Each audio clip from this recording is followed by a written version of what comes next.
네, 함께 읽겠습니다. 시작. 복 있는 사람은 악인들의 꾀를 따르지 아니하며 죄인들의 길에 서지 아니하며 오만한 자들의 자리에 앉지 아니하고 오직 여호와의 율법을 즐거워하여 그의 율법을 주야로 묵상하는도다. 그는 시냇가에 심은 나무가 철을 따라 열매를 맺으며 그 잎사귀가 마르지 아니함 같으니 그가 하는 모든 일이 다 형통하리로다.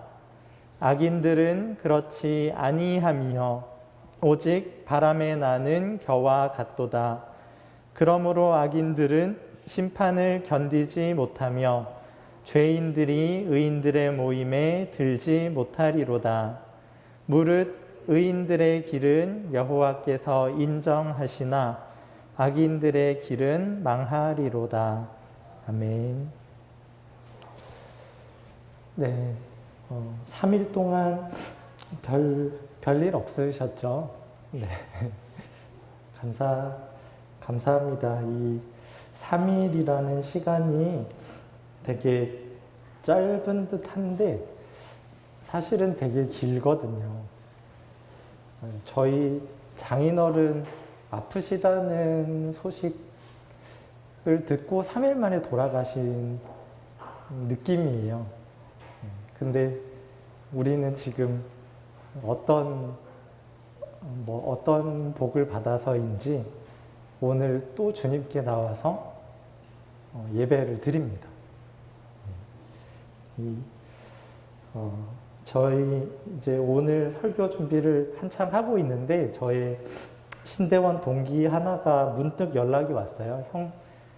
좀 동생이거든요. 저보다 한참 어린 동생인데 형님 늦었지만 새해 복 많이 받으세요. 이렇게 연락이 와서 저는 그냥 새해 복 많이 누려라 이렇게 답을 했습니다. 새해 복 많이 누려라. 왜 그렇게 답을 했냐면 이 말씀에 근거한 건데요. 우리 한 목소리로 함께 읽어볼까요? 에베소서 1장 3절입니다. 시작. 찬송하리로다 하나님 곧 우리 주 예수 그리스도의 아버지께서 그리스도 안에서 하늘에 속한 모든 신령한 복을 우리에게 주시되. 아멘. 네, 하나님이 이미 복을 줄 만큼 주셔서 새해 복을 많이 받아라 하는 거는 되게 좀 신성모독적인 말이에요. 이미 줬는데 또 받으라니 그게 무슨 말이냐. 받은 것을 누려라 라는 뜻으로 그냥 저는 답장을 그렇게 했는데 그 친구는 뭐라고 알아들었는지 잘 모르겠습니다. 지금 엄청 열심히 신학을 공부하는 친구고 지금 총신 신대원에서 신학 석사 과정을 배우고 있는 친구예요. 그 친구한테 새해 복 많이 받으라는 인사는 별로 안 좋아 이렇게 얘기하기가 좀 그래가지고 그냥 너도 새해 복 많이 누려라 이렇게만 답을 했는데요. 오늘 시편 1편에 보면 복 있는 사람이 어떤 모습인지 이렇게 묘사가 되어 있지 않겠습니까? 새해 복을 많이 받으라고 한 것에 새해 복 많이 누려라 라고 답을 했지만 사실 솔직한 저의 상태를 돌아보면 과연 내가 복이 있는 사람인가 싶을 때가 왕왕 있습니다. 시편 1편에 보면 복 있는 사람은 악인들의 꾀를 따르지 아니하며 죄인들의 길에 서지 아니하며 오만한 자들의 자리에 앉지 아니하고 오직 여호와의 율법을 즐거워하여 그의 율법을 주야로 묵상하는도다. 이렇게 되어 있거든요. 그런데 나는 과연 주님의 법을 주야로 묵상할까? 그분의 율법이 즐거울까? 이런 거를 돌이켜보면 그렇지 않을 때가 많아요. 물론 막 말씀 준비하면서 하나님이 주신 사랑이 이렇게 크구나, 하나님이 나에게 허락하신 은혜가 이렇게 좋구나 하는 것 때문에 감격할 때도 있지만 아주 찰나의 순간이 그렇고 거의 일상의 대부분은 다른 것들을 즐거워하고 다른 것들을 묵상하기 마련이거든요. 그러니까 복 있는 사람이라기보다는 악인이나 죄인, 오만한 자에 훨씬 더 가까운 모습들을 스스로 많이 발견하니까 이게 하나님이 나한테 복 주셨다고 하는데, 그리고 누리라고 하는데 나는 왜 복 있는 사람의 모습이 아닌가, 이런 것 때문에 고민들을 좀 하게 됩니다. 그런데요, 혹시 성도님들은 복 있는 사람 주변에서 보신 분 있으세요? 시편 1편이 말하는 복 있는 사람이랑 참 가까운 사람, 주변에서.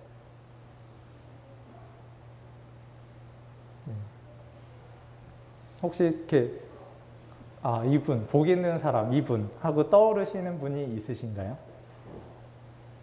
네. 끄덕끄덕 하시는 분도 계시고 미동도 하지 않으시는 분들도 계시는데 많지 않습니다. 일생에 한두 분 볼까 말까 해요.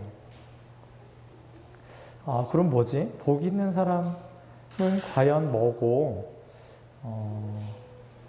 과연 복 있는 사람이 되려면 어떻게 해야 되지? 이런 의문이 생기는데요. 사실 이 복 있는 사람을 노래한 시편 기자가 한 사람을 떠올리면서 노래한 거거든요. 그 사람이 인류 역사에서 실존했던 인물입니다. 우리 주변에는 좀 찾기 어렵지만 인류 역사를 통틀어서 보시면 한 사람 정도 꼽을 수 있는 분이 있으세요. 그분이 혹시 누구실까요? 크게 얘기해 주시겠어요? 뭔가 제가 원하는 답을 누군가가 하셨는데, 네, 예수님이 이 복 있는 사람의 요건에 완벽하게 충족하셨어요. 이분은 악인들의 꾀를 따르지 않았고, 죄인들의 길에 서지 않았고, 오만한 자들의 자리에 앉지 않았습니다. 그리고 오직 여호와의 율법을 즐거워했고 그의 율법을 주야로 묵상했습니다. 어느 정도로 묵상을 하셨냐면 예수님이 이렇게 말씀하셨어요. 내가 내 자의로 말한 것이 아니요 나를 보내신 아버지께서 내가 말할 것과 이룰 것을 친히 명령하여 주셨나니. 그러니까 말하는 모든 것이 아버지가 하라고 하신 말씀이었고요. 그분의 말이 여호와의 율법에 대한 묵상의 결과였고, 나는 그의 명령이 영생인 줄 아노라. 그러므로 내가 이르는 것은 내 아버지께서 내게 말씀하신 그대로니라. 하나님이 말씀해 주신 말씀 고스란히 예수님께서 말씀하시는 정도로 여호와의 율법을 주야로 묵상했고 그의 율법을 즐거워하신 예수님.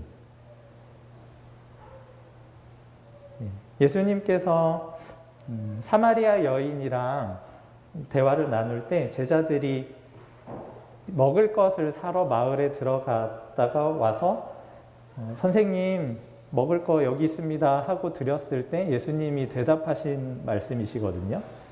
요한복음 4장 34절입니다. 제가 읽겠습니다.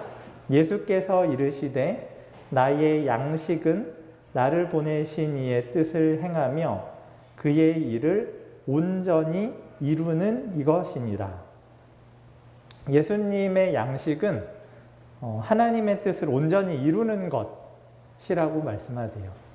그분의 말씀을 묵상하고 묵상해서 말하는 모든 것이 하나님이 하신 말씀 그대로였고, 그분의 하시는 모든 일이 하나님의 뜻을 온전히 이루는 데까지 이르신 분.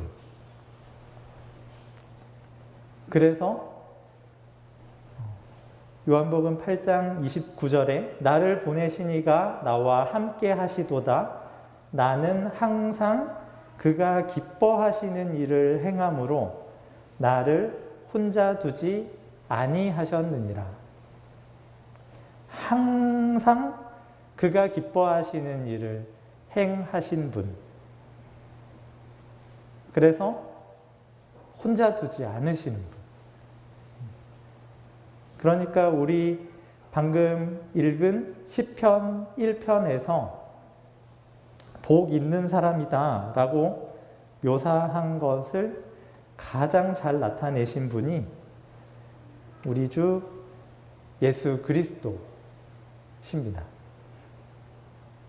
그분이 복이 있는 분이고, 그분이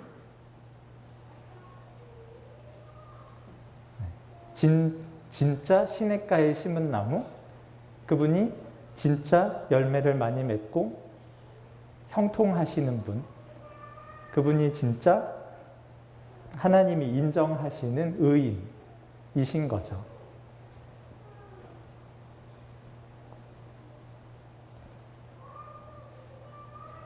네. 여기 말씀 구절 몇 개를 더 보겠습니다.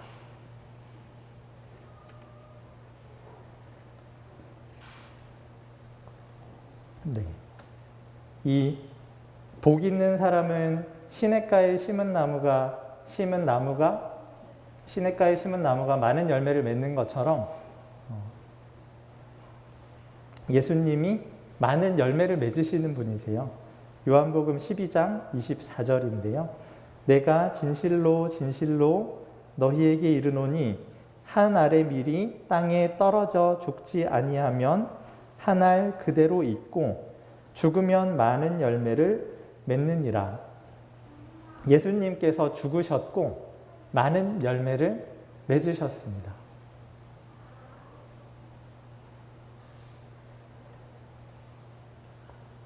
우리는 보통 생각할 때 우리가 하나님의 어떤 기준에 스스로 도달해야 된다고 생각합니다. 하나님이 명령하시면 그 명령에 우리의 노력, 우리의 힘으로 그 명령을 완수해야 된다고 생각해요. 그런데 그게 생각만큼 쉽지 않거든요. 예수님만큼 해야 그 명령의 수준에 도달을 하는 건데 우리는 그런 능력이 없고 이 존재 자체가 완전히 망가져 있기 때문에 그렇게 못하니까 보통 하는 일은 하나님이 요구하신 수준보다 훨씬 낮은 수준에서 그분이 하라고 하시는 것과는 그다지 상관없는 것으로 제가 했습니다 하고 말려고 해요. 주야로 하나님의 율법을 즐거워해서 그것을 묵상하고 그것대로 살아가고 그것대로 말하고 하는 것을 감히 우리가 하려고 합니다. 그것의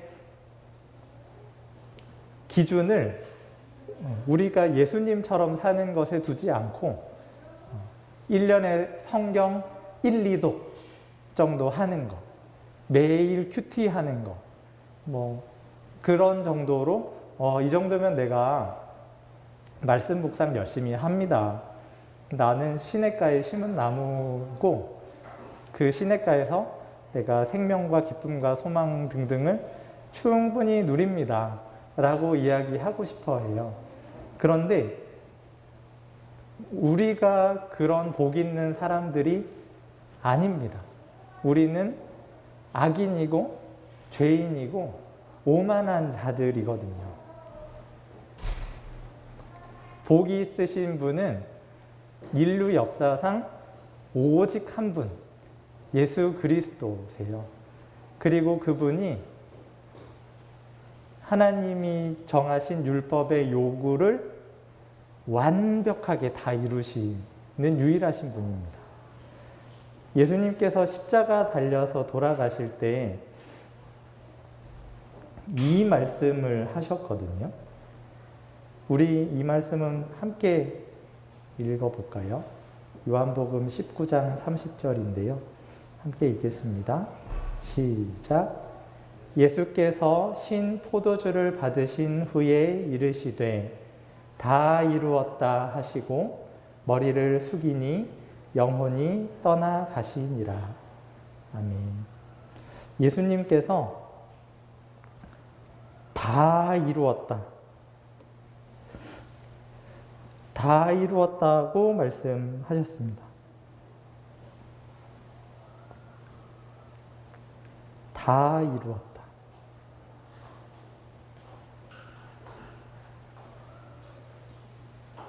예수님이 다 이루신 겁니다.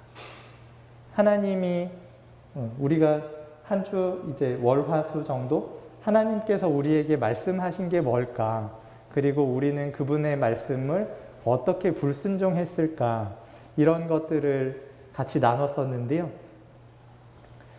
하나님께서 우리가 그것들을 다 지킬 수 있을 것을 생각하면서 그것을 명령하신 것이 아닙니다. 우리를 대신해서 다 이루신 분, 우리를 대신해서 다 이루신 그것을 우리의 것 삼아주실 하나님의 아들을 보내주실 것을 알게 하시려고 우리로 하여금 그 명령을 지키라고 하시는 거예요. 그 명령을 지키려고 하다 보면 와, 이거는 내가 도저히 지킬 수 없는 명령이다. 그것을 놓고 통회하고 탄식하며 울 때 하나님의 구원자 예수 그리스도를 보내주시니까, 보내주셨다는 사실을 알게 되니까 하나님께서 우리에게 율법의 모든 요구들을 요구하시고 그 요구들을 우리를 위해서 친히 이루어 주시는 건데요. 그런데 이 로마 가톨릭에서는 예수님이 다 이루었다고 하신 그것을 좀 이상하게 설명을 하고 있어요. 성경이 가르치는 거랑은 좀 다르게 설명을 하는데요. 요거는 좀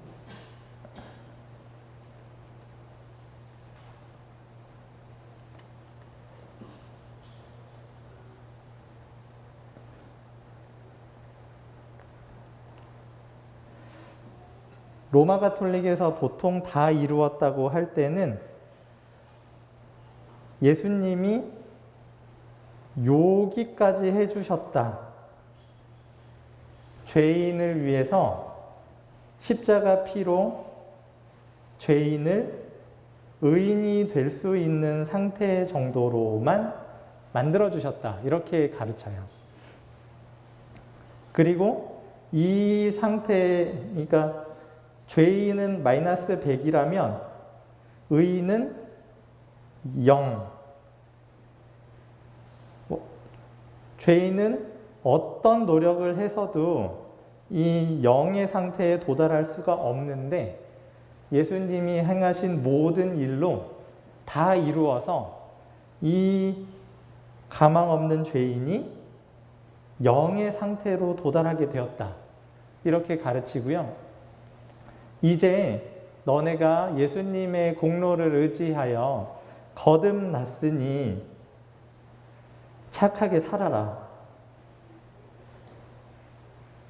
착하게 살면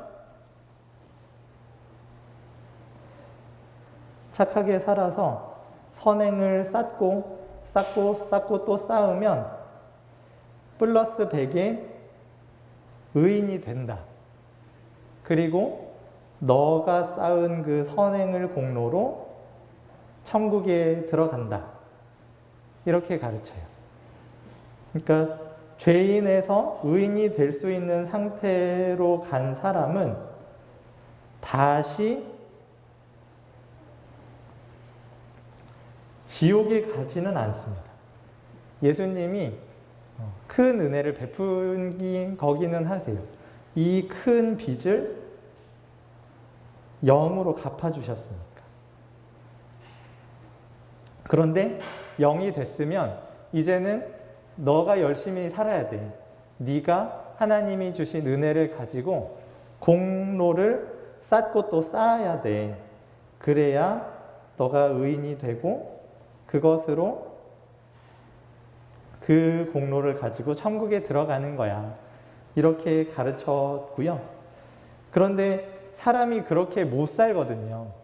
공로를 쌓고 쌓는 사람들은 수도원에 들어가서 오로지 기도만 하는 사람들, 신부님들 정도만 그렇고, 일반인들은 살다 보면은 다 죄를 짓잖아요. 그러면은 어떻게 되느냐? 그 죄에 대한 벌로 가야 될 지옥은 안 갑니다. 그렇지는 않은데, 범죄를 하면 그 죄에 대한 값은 본인이 연옥이라는 곳에서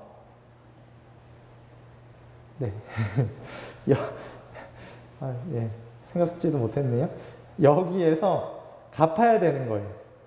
너가 살면서 쌓았던 범죄가 크면 클수록 연옥에 체류하는 기간도 길다. 여기에서 너가 지은 죄값을 다 치르면 겨우 천국에 보내줄게. 이렇게 이야기하고요. 그런데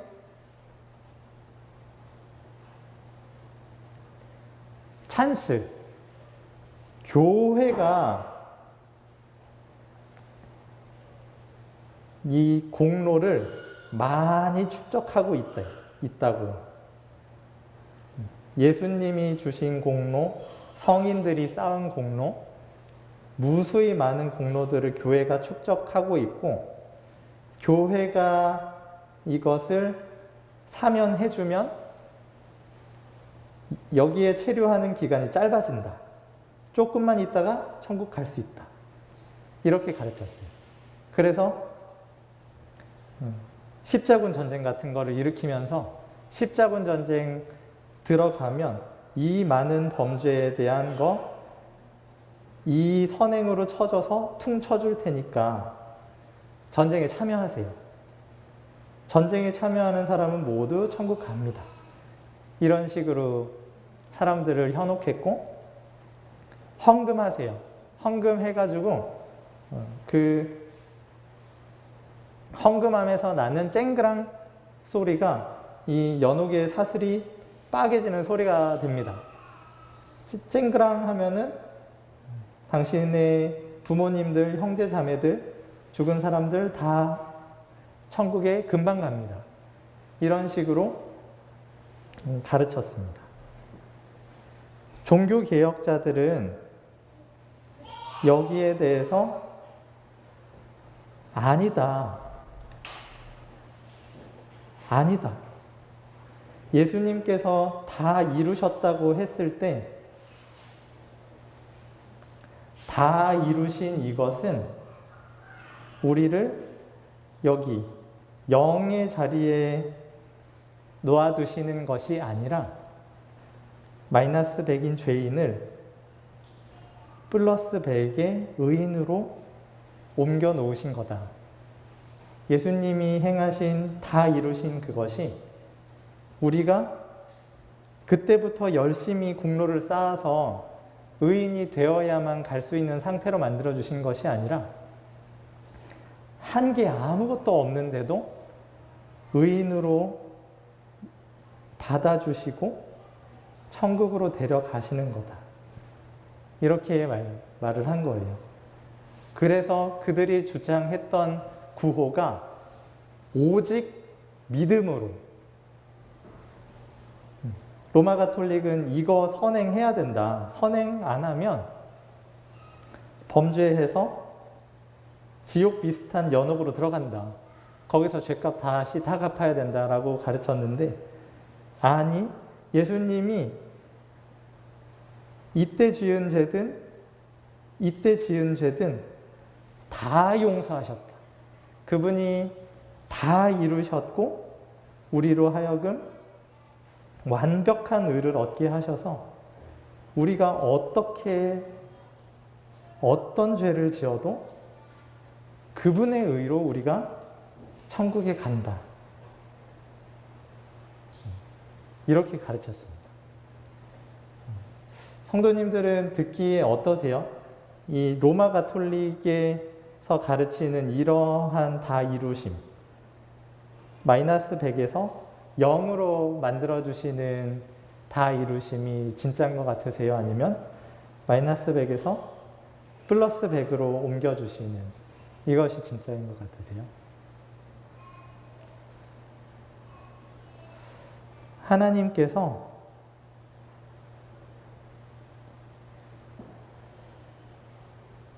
우리를 그리스도 안에서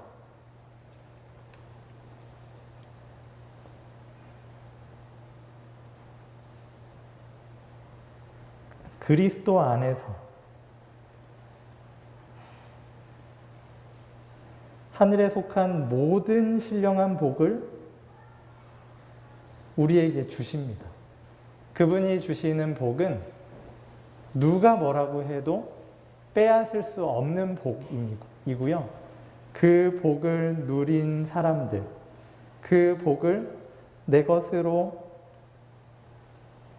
삼아주셨다는 것이 믿어지는 사람들, 그 사람들 안에 즐거움을 허락하세요.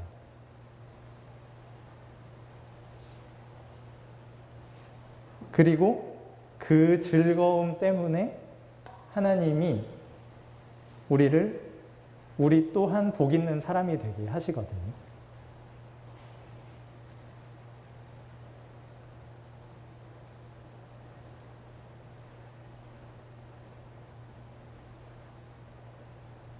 하나님께서 우리 보고 내가 이제 너네 지옥 갈 상태에서 건져냈으니까 이제부터는 착하게 살아야 돼.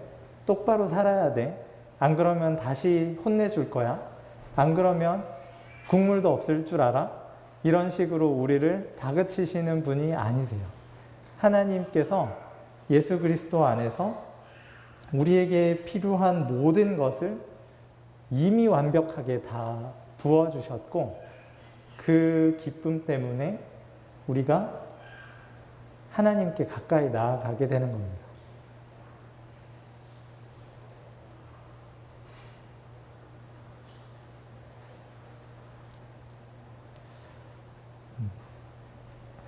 예수님께서 이렇게 유대인들에게 말씀하셨었는데요. 모세를 믿었더라면 또 나를 믿었으리니 이는 그가 내게 대하여 기록하였음이니라. 그가 내게 대하여 기록하였음이니라. 모세의 율법, 모세가 전해준 율법의 본질이 예수님이었다고 말씀하십니다. 너희가 지은 모든 죄, 너희가 할 수 없어서, 너희가 어쩔 수 없어서 지은 그 모든 죄를 하나님의 아들이 대신 짊어지고 그것으로 너희의 책임을 묻지 않겠다. 오로지 너희는 내가 주는 복을 받아서 누려라. 내가 너희에게 주는 사랑을 받아서 누려라. 내가 너희를 사랑했고 내가 너희를 구원했다는 것을 믿으면 내가 너희를 사랑하고 구원한 것을 너희가 누리게 될 것이다. 이렇게 말씀하세요.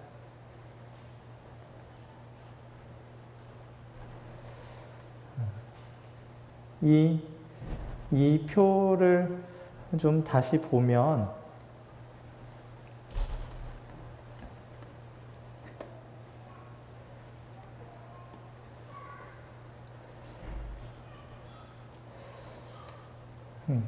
로마 가톨릭은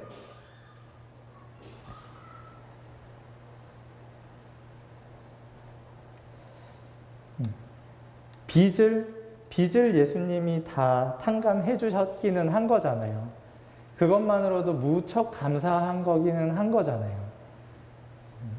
우리한테 빚이 한 3조 정도 있다고 상상해 보세요. 3조.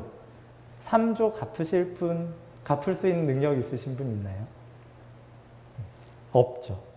3조 없으니까 3조, 마이너스 3조 된 거를 빵원으로만 만들어줘도 엄청 감격스럽겠죠. 엄청 기쁘겠죠. 그것을 복음이라고 이야기하고 그 빵원인 상태에서 열심히 돈 모아가지고 이것저것 많이 갖추면서 충분히 행복하게 살으라고 그렇게 하는 게 사실은 복음이 아닙니다. 영원으로 살아보신 분은 아실 거예요. 저는 영원은 아직 경험 못 해봤지만 영원으로는 조금만 되면 또 마이너스 되잖아요. 영원이면 조금만 실수해도 뭐만 좀 사도 또 마이너스 되잖아요.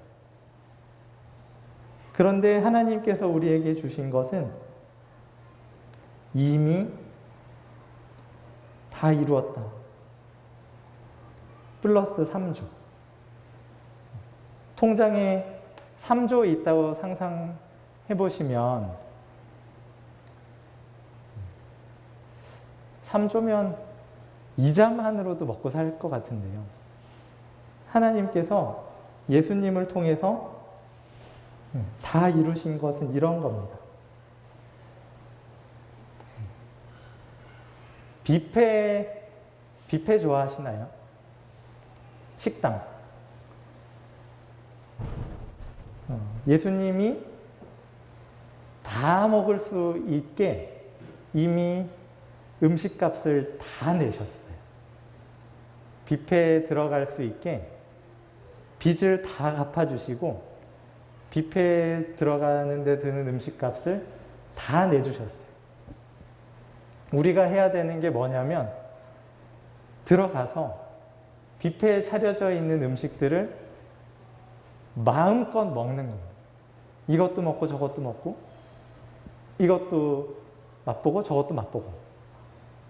그런데 사탄이 우리에게 거짓말로 속삭이는 것들은 너가 그 많은 죄에서 이 정도 온 것도 큰 은혜야. 그러니까 이제부터는 잘 살아야 돼. 뷔페에 들어온 거는 맞지만 네가 착하게 성실하게 살아야 뷔페에 있는 음식들을 조금씩 누려갈 수 있는 거야. 이렇게 거짓말을 하고 그러면서 또 하나님에 대해서 오해하게 하는 거죠. 하나님은 인색한 분, 하나님은 쪼잔한 분, 하나님은 나를 감시하고 나를 괴롭히는 분. 그런데 진짜 하나님은, 성경이 우리에게 가르치는 하나님은 그런 하나님이 아닙니다. 예수 그리스도 안에서 우리에게 풍성한 복을 넘치도록 부어주시는 분이고요. 다 누려라. 내가 너희를 한 번도 죄를 지은 적이 없는 사람인 것처럼 사랑하니까 내 사랑 안에 거하고 내 사랑을 받아 누리고 나와 사귀자라고 부르십니다. 이런 특권을 받아 누리는 사람들 안에 즐거움의 성격이 바뀌는 거죠. 이런 특권을 누리는 사람들이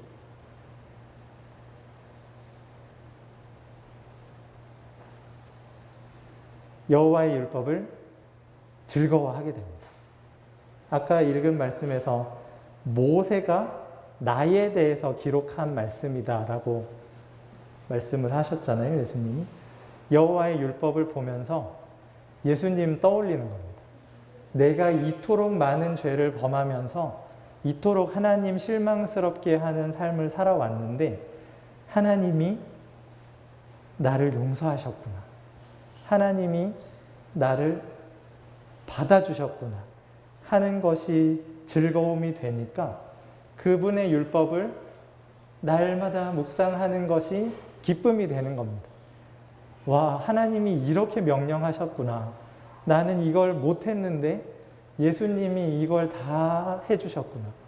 예수님이 이걸 다 해주셨구나. 이 즐거움의 상태에서 사실은 우리가 회개를 해야 되는 거거든요. 예수님이 이렇게 다 해주시고 예수님이 이렇게 넘치도록 부어주셨는데 우리는 왜 이걸 못 누렸을까? 나는 왜 이러고 살았을까? 하나님은 나에게 이렇게 좋으신 분인데 하나님은 나에게 이렇게 선하신 분인데 왜 나는 그분을 인색한 분, 나를 감시하고 나를 억압하고 나를 괴롭히는 분으로 알고 멀리하며 살았을까? 그것을 보며 탄식하고 그것을 보며 눈물 흘리는 것, 그것이 우리가 해야 될 회개의 진정한 모습이에요. 회개는 항상 하나님 앞에서 하는 거라고 배웠잖아요. 하나님은 오직 사랑이시고 오직 인애와 공의와 의로 우리에게 대하시는 분이기 때문에 그분 앞에 서는 것이 즐거움일 수밖에 없습니다.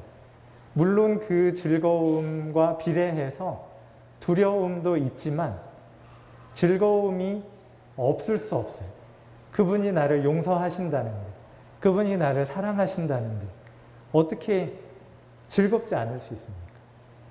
그리고 그분이 주시는 그 모든 복을 내가 받는 사람이 되었구나 하는 것이 믿어지면 그 즐거움이 샘솟는 샘물처럼 우리 안에서 솟아나게 되는 겁니다.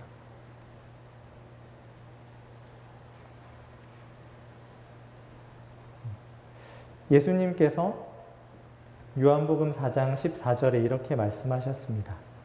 내가 주는 물을 마시는 자는 영원히 목마르지 아니하리니 내가 주는 물은 그 속에서 영생하도록 솟아나는 샘물이 되리라. 그리고 요한복음 7장 38에서 39절에서 나를 믿는 자는 성경의 이름과 같이 그 배에서 생수의 강이 흘러나오리라 하시니 이는 그를 믿는 자들이 받을 성령을 가리켜 말씀하신 것이라. 예수께서 아직 영광을 받지 않으셨으므로 성령이 아직 그들에게 계시지 아니하시더라. 예수님이 내가 너희에게 물을 주겠다, 내가 너희에게 생명을 주겠다 하시는 것을 믿는 사람들이 예수님과 같은 복 있는 사람이 되는 겁니다. 복 있는 사람의 아주 중요한 특징이 시냇가에 심은 나무와 같다 라고 했었잖아요. 그 시냇가에 심은 나무와 같은 그 솟아나는 샘물이 그들의 심령 속에 있게 되고 성령이 그들의 영혼 가운데 날마다 예수님이 해주신 일들을 생각나게 하시니까 그들의 삶 속에서 기쁨과 힘이 솟아나게 되는 거죠. 그 결과가 예수님과 같이 열매 맺는 사람이 되는 것으로 나아갑니다. 우리 함께 요한복음 15장 5절 읽어볼까요? 시작. 나는 포도나무요 너희는 가지라. 그가 내 안에 내가 그 안에 거하면 사람이 열매를 많이 맺나니 나를 떠나서는 너희가 아무것도 할 수 없음이라. 아멘. 시절을 따라서 열매를 맺는 나무가 되는 유일한 비결은 예수님 안에 거하는 것입니다.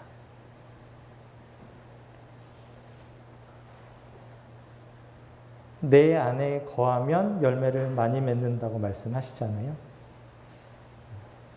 그가 철을 따라 열매를 맺는다 하시는 그것이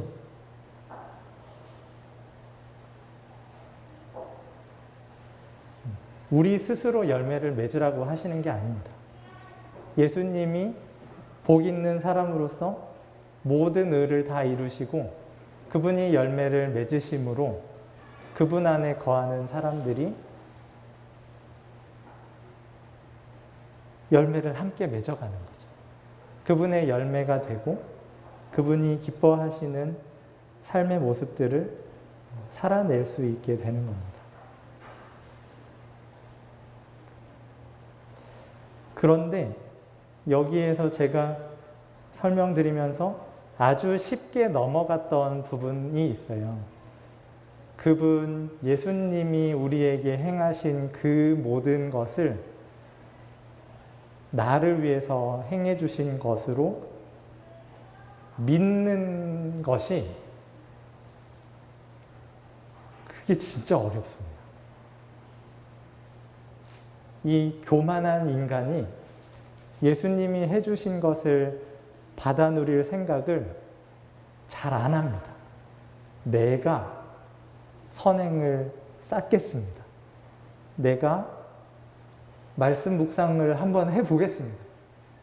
내가 하나님의 율법을 한번 즐거워해 보겠습니다. 하면서 그분이 주시는 의를 받아 누리려고 하기보다는 내 힘으로 선한 사람이 되려고 노력을 합니다. 그런 사람은 복 있는 사람이 아닙니다. 복 있는 사람은 여호와의 율법을 즐거워하는데 그 즐거움은 안 즐거운데 억지로 해서 즐거워하는 그런 즐거움이 아닙니다. 즐거운 거는 하지 말라고 해도 하는 거잖아요. 동희가 요즘도 게임 좋아하나요? 네. 게임 해. 안 해도 하죠. 게임할 시간이야. 지금부터 4시까지 게임이야. 안 하시지만 이게 말리지 않으면 계속하는 게 즐거움이잖아요. 여호와의 율법을 제가 한번 즐거워해 보겠습니다. 해가지고 1시간, 2시간 즐거워하다가 안 즐거워하면 그거는 즐거움이 아닙니다.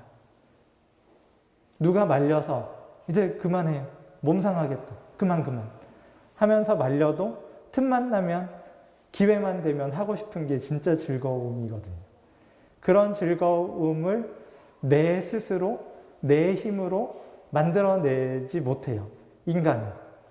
오직 하나님께서 우리에게 값없이 부어주신 은혜가 믿어져야 내가 뭘 해도 천국 갈 사람이구나. 하나님이 창세 전에 이미 나를 하나님의 자녀로 선택하시고 세상을 만들어 가신 거구나 하는 그것이 믿어져야 거기에서 즐거움이 샘솟는 겁니다. 내가 왜? 내가 뭐길래? 그냥 먼지처럼 살아 없어져질 흙과 같은 내가 대체 뭐길래 나를 대신해서 하나님의 아들이 대신 십자가에 달리시나? 대체 내가 뭐길래?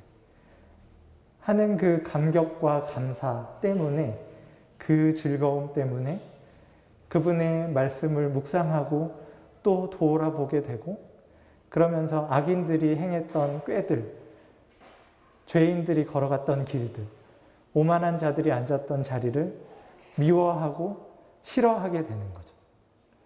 하나님이 나한테 이렇게 잘해주셨는데 내가 하나님께 그렇게 하면 안 되지 하는 그 즐거움, 그 생명, 그 힘으로 하나님이 주시는 열매들을 맺어가는 것. 그것이 하나님이 우리를 복 있는 사람 만드시는 과정입니다.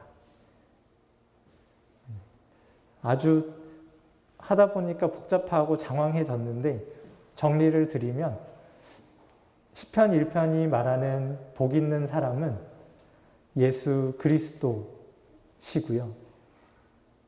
그 예수 그리스도가 이루신 그 모든 의를 아무 자격 없는 죄인인 우리에게 주셨다. 그리고 그 주셨다는 사실이 믿어지는 사람이 예수 그리스도와 함께 복 있는 사람이 된다 하는 겁니다. 결국 우리가 넘어야 하는 관문은 믿는 겁니다. 그분이 다 이루셨다는 것. 그분이 내 모든 죄를 다 짊어지시고 내 모든 죄를 하나 남김없이 다 씻으셨다는 것. 그런데 그게 안 믿어지니까 그것 때문에 우는 거죠.